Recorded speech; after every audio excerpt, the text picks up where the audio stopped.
Hi all, it's Erev Shabbos, Parshas Vayikra. I guess that's March 29th. I just wanted to share with you a short thought for Shabbos from the Parsha. We of course begin the new book of the Torah that we're up to, what we call the book of Vayikra or Torah's Kohanim. Its primary, or one of its primary focuses, is the service in the Mishkan and then the Beis Hamikdash, and a lot of other things that actually have a nexus with the Beis Hamikdash and with the Kohen. And the Parsha begins really where the last book left off. There's a very important arc here, getting out of Egypt, and then Sinai, and then all the events with the golden calf, and Moshe going up a third time, coming down finally with the second Luchos, and with the Besura, with the message from God. Don't worry, we'll work it out. Build the Mishkan, and V'shavanti b'socham, I will dwell within them. And the end of the book of Shemos, which we read last week, ends with that Moshe couldn't come in to the Ol Moed because the cloud of God, the cloud representing the presence of God, was there.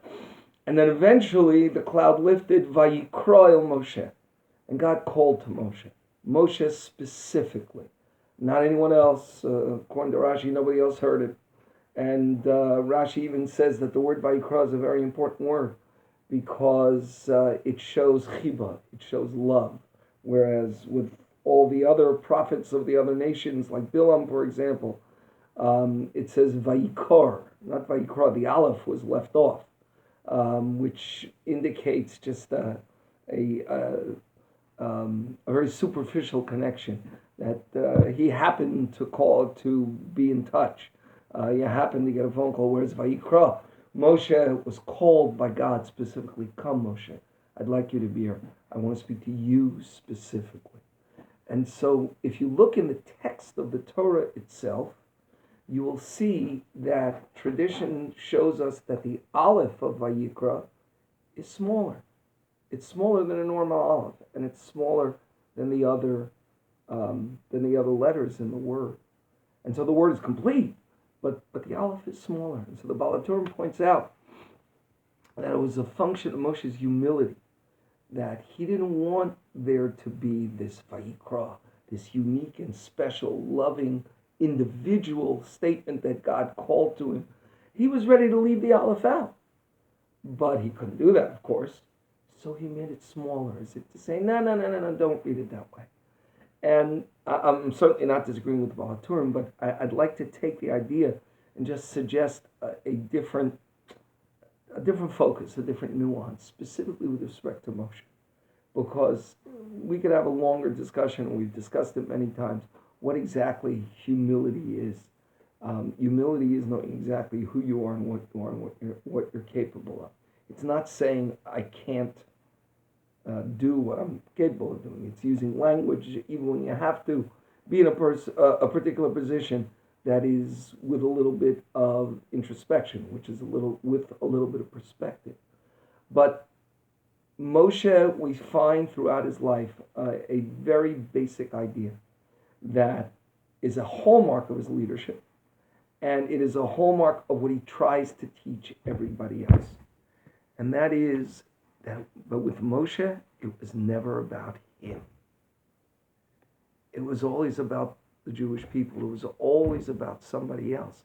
But it was never about him. Yoshua comes in when Eldad and Medad were giving prophecy in the camp, and there's a whole discussion, was that humility or was that trying to be in your face? Certainly Rashi takes it from a perspective that they were being in your face, and Yoshua rushes in and says, Anonim Moshe K'la'ain.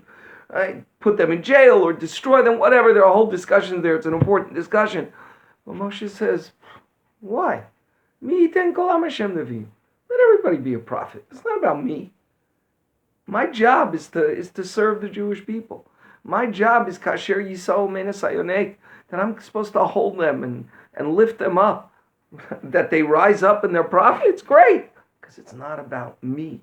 So Moshe Rabbeinu, in every other instance where God says, I spoke to him face to face and Moshe has the keys, Moshe, there was nothing he could do. God says, write this. God dictated every word and every letter of the Torah to Moshe Rabbeinu. And he wrote it down as God demanded that it be written down. And he couldn't change anything, but here was finally an opportunity. He wasn't going to change the Aleph. He's just going to make it smaller. Why? Because the word Vayikra means Moshe uniquely, and Moshe said, it's not about me. Especially at this time, that's a lesson we all have to know and we all have to learn. Whether we are alone, whether we are quarantined, whether we have to go out, yes, stay home, but recognize there are people on the front lines. Just from my own little sphere, I have family members that have to go and care for people. There are people. I was speaking to a colleague, and he was saying, "You can't go anywhere. I said, "Who's going to shop for the people that are homebound? I'm going out to shop for them. What's your solution?" He said, "I don't have a solution." I said, "Well, then don't talk to me, because I don't want to hear it." Yes, but everyone who can, should, and must stay home and maintain social distancing. But everyone in his or her own way, has to remember, it's not about me. It can't be about me. Yes, if you have needs, you focus inward, and every one of us has the right to say, I need something. But in a broader perspective, especially at this time, we must look at the world and say, small Aleph, it's not about me. And that's the greatest lesson of Moshe Rabbeinu. And that's what he teaches us over and over and over again. And that what continues in this arc, and that's probably, I can't speak for God. I know there are plenty of others these days that don't want to, but I can't speak for God.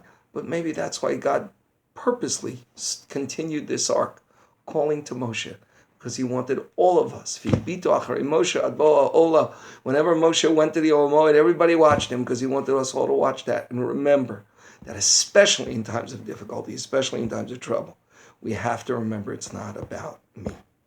So Shabbat Shalom, good Shabbos. I hope that these measures will help and that we'll all soon, one way or the other, be able to be together again.